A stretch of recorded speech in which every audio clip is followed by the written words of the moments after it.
তই মালা কি তই অলপ বহ মই মানে বাজাৰৰ পৰা কিবা এটা বস্তু লৈ কি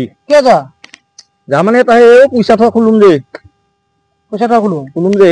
কলা থাকে বা কিবা আম থাকে কঁঠাল থাকে যে এই জি পাং এটা লৈ আহো কি কৰা লাগে ৰ সেই এটা মানে সেই বেংকে ফোন কৰিছিল মোক মই যে একাউণ্টটো PNBৰ তাৰপৰা ফোন মাৰছিল ফোন কৰলা মানে কলা যে সেই সুধলা প্ৰথমতে মোৰ এই খুলুম আছে না উঠি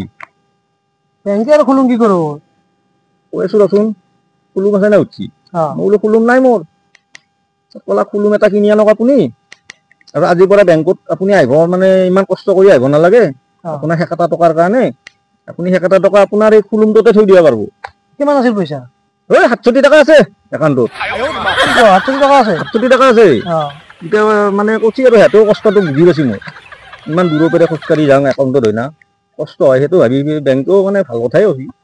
তাত চাই খুলুম এটা সেই কৰি খুলুমত থৈ দিবি পইচাখিনি 67 টকা আছে না খুবটো দিব পাৰা কিন্তু খুলুমত ভালো পাই দিছি কিমান কষ্ট কৰিব লাগে নহলে সেইটো ভালো পাই দিছি মই সেইকাৰণে তাতেতো একাউণ্ট খুলিছো PNBত বজাৰত যাব নালাগে দে এখন দামত পাবি যা বাজাৰৰ দামত পাবি যা পাম তাতে পাবি যা খুলুম পাম দে দে তই অলপ বহ মানে আহিয়ে পাম এখনত পাই যদি বঢ়িয়া পাই দিছি যা ভালো পাই এই বিৰাট ভাল লাগছে মই ধন্যবাদ দিছো লাষ্টত বেংকৰ মানুহক ধন্যবাদ বুলি কৈছো ঠিকে আছে পুৰা ধন্যবাদ ভাল উপায় দিছে আপুনি কষ্ট হয় না আধা কৰান্তে ৰ আহি আছো ৰ